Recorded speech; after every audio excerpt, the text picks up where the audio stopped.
ഇന്ന് നമുക്ക് ഒരു ചീരത്തോരൻ ഉണ്ടാക്കാം കേട്ടോ. അതിന് നമുക്ക് എങ്ങനെ ഉണ്ടാക്കാമെന്ന് കാണാം, വീഡിയോ പോയിട്ട് കാണാം. അടിപൊളി ഒരു ടേസ്റ്റാണ് ഈ ചീര, പ്രത്യേകതരം ഒരു ചീരയാണ് അത്.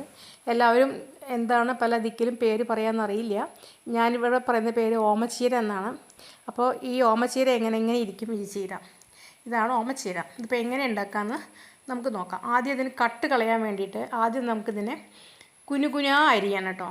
കുനുകുന അരിഞ്ഞിട്ട് നമ്മളത് കുക്കറിൽ വേവിക്കണം. നല്ല വേവുള്ളൊരു ചീരയാണ്.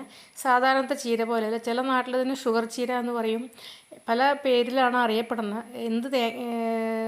ഏത് നാട്ടിൽ എന്തൊക്കെയാണ് പറയണമെന്ന് എനിക്കറിയില്ല. ഞങ്ങളുടെ ഇവിടെ അതിന് ഓമച്ചീര എന്നാണ് കേട്ടോ പറയാം. അപ്പോൾ ഈ ചീര നമ്മൾ കുനുകുന അരിഞ്ഞ് കുക്കറിലിട്ടിട്ട് നമുക്ക് വേവിക്കാം. അപ്പോൾ ഒരു ടീസ്പൂണ് ഉപ്പിട്ട് പാകത്തിന് വെള്ളം ഒഴിച്ചിട്ട് നമുക്കത് വേവിക്കാൻ അടുപ്പിൽ വെക്കാം കേട്ടോ. അപ്പോൾ ഇതാണ് ഇതിൻ്റെ മെയിനായിട്ട്. അത് ഈ വേവിച്ചിട്ട് ഇതിൻ്റെ വെള്ളം കളയണം. നമുക്ക് കുക്കറിൽ വേവിച്ചിട്ട് നമുക്കിതിൻ്റെ വെള്ളം ഊറ്റി കളയണം നന്നായിട്ട്. നമുക്ക് കുക്കറിൽ വേവിക്കാൻ അടുപ്പത്ത് വെച്ചു. അപ്പോൾ നമുക്ക് കുക്കറിൽ അപ്പോൾ നമുക്കതിനുള്ള അരപ്പ് തയ്യാറാക്കാം കേട്ടോ. ഞാൻ 3-4 പച്ചമുളക് എടുത്തിട്ടുണ്ട്, തേങ്ങ 2 പിടി തേങ്ങ ഇട്ടിട്ടുണ്ട്. അത് കഴിഞ്ഞിട്ട് നമുക്ക് അതിലേക്ക് 2 ചുവന്നുള്ളിയും വെളുത്തുള്ളി ഇട്ടിട്ടുണ്ട്, അത് ഇട്ടു. അതിന് മഞ്ഞൾപ്പൊടി, പിന്നെ നമുക്ക് ആവശ്യത്തിന് ജീരകം, അത്രയും മാത്രമായിട്ട് ഒന്ന് ഒതുക്കി കൊണ്ടുവരാം എന്നൊക്കെ പറയില്ലേ, അത് ഒതുക്കി കൊണ്ടുവരാം. അപ്പോൾ കടുക് പൊട്ടിച്ചിട്ട് നമുക്ക് ഈ തേങ്ങ അരപ്പ് അതിലേക്ക് ആഡ് ചെയ്യാം. അപ്പോൾ കുക്കറിൽ നമ്മൾ വേവിച്ച ചീര വെള്ളം പിഴിഞ്ഞ് കളഞ്ഞിട്ട് വയ്ക്കുക കേട്ടോ ചെയ്യാം, അത്രയേ ഉള്ളൂ. അപ്പോൾ വെള്ളം പിഴിഞ്ഞ് കളഞ്ഞു. അപ്പോൾ അതിലേക്ക് നമുക്ക് തേങ്ങ ആഡ് ചെയ്യാം. നമുക്കൊന്ന് എണ്ണയിലൊന്ന് ഫ്രൈ ചെയ്യാം. തേങ്ങ എളുപ്പത്തിൽ തയ്യാറാക്കാൻ പറ്റാവുന്ന ഒരു ഉപ്പേരി പോലെ ഉപയോഗിക്കാം, നമുക്ക് തോരൻ എന്നൊക്കെ പറയാം.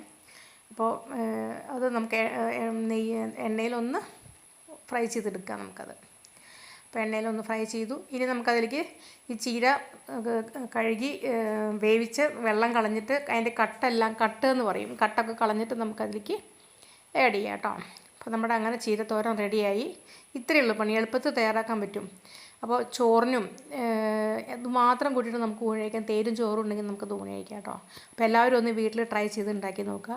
ഈ ചാനൽ ഇഷ്ടപ്പെടുകയാണെന്നുണ്ടെങ്കിൽ ഒന്ന് സബ്സ്ക്രൈബ് ചെയ്യുക, ഒന്ന് ലൈക്ക് ചെയ്യുക ദയവായിട്ട്, അത്രേ ആവശ്യമുള്ളൂ. അപ്പോൾ എല്ലാവരും ഒന്ന് വീട്ടിൽ ട്രൈ ചെയ്തിട്ട് അഭിപ്രായം പറയാം.